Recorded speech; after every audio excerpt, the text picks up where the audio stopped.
কবি জীবনানন্দ দাশ তার দুজন কবিতায় লিখেছিলেন, প্রেম ধীরে মুছে যায়, নক্ষত্রেরও একদিন মরে যেতে হয়।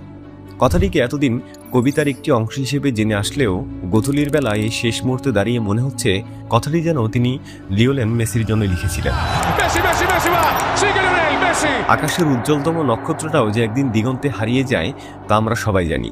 আমরা জানি দিন শেষে সূর্য ডুবে যায়, জোয়ারের পর ভাটা আসে, কিন্তু কিছু কিছু বিদায় যেন মেনে নেওয়া যায় না।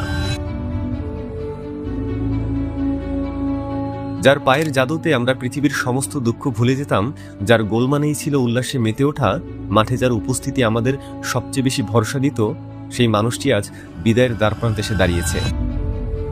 তার এই বিদায়ের কথা শুনলেই মনটা কেমন যেন ছটফট করে ওঠে। মনে হয় আমাদের শৈশব আর কৈশোরের একটা বড় অংশ জীবন থেকে হারিয়ে যাচ্ছে।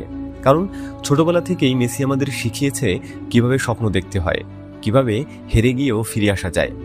এই কারণেই ফুটবল কিংবদন্তি পেপ গার্দিওলা একবার বলেছিলেন, লিওনেল মেসিকে নিয়ে কিছু লিখো না, তাকে বর্ণনা করার চেষ্টা করো না, তাকে শুধু দেখে যাও। কিন্তু আজ সেই দেখার সময়টাও ফুরিয়ে আসছে। তবে ফুটবল থেকে বিদায় নেওয়ায় তিনি এমন এক উচ্চতায় পৌঁছে গেছেন যেখানে আর কোনো পাহাড় নেই, নেই কোনো কম্পিটিটর। তবুও তার বিদায় লগ্ন আমাদের মনে করিয়ে দেয় অমর বলে কিছু নেই, কিন্তু ইতিহাস বলে যে একটা জিনিস আছে তা ভুলে গেলে চলবে না। ইতিহাসের পাতায় মেসি অনন্য, তার কোনো সংজ্ঞা নেই। পৃথিবীতে তার এমনও সমর্থক রয়েছে যারা মেসিকে একবার দেখার জন্য 1000 মাইল পথ পাড়ি দিয়ে স্টেডিয়ামের পাশে ঘন্টার পর ঘন্টা দাঁড়িয়ে থাকে। আবার এমনও ভক্ত আছে যারা নিজের শরীরে মেসির ট্যাটু এঁকে রেখেছে, কারণ মেসি হলো এমন একজন মানুষ যার দেওয়া বলে পৃথিবীর অন্য প্রান্তে থাকা মানুষটিও আনন্দে চিৎকার করে ওঠে, যার স্কিল দেখে প্রতিপক্ষ দলের সাপোর্টাররাও প্রশংসা করে ওঠে। তবে এই আলোর পেছনের অন্ধকারটাও আমাদের দেখা জরুরি। যাকে ঘিরে এত আরাধনা, তার জীবনের একসময় নেমে এসেছিল ঘন কুয়াশা, যেখানে তাকে নায়ক হওয়ার বদলে হতে হয়েছিল খলনায়ক।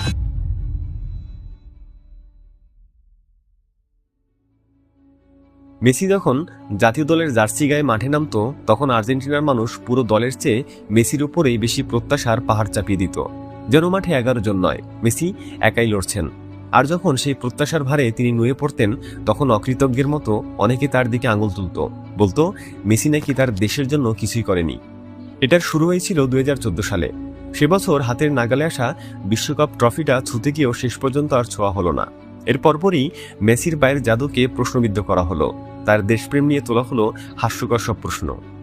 এসব দেখে মেসির মন এতটাই ভেঙে গিয়েছিল যে ব্যথিত হৃদয়ে তিনি বলেছিলেন, আমার জন্য জাতীয় দলের দরজা চিরতরে বন্ধ হয়ে গেছে।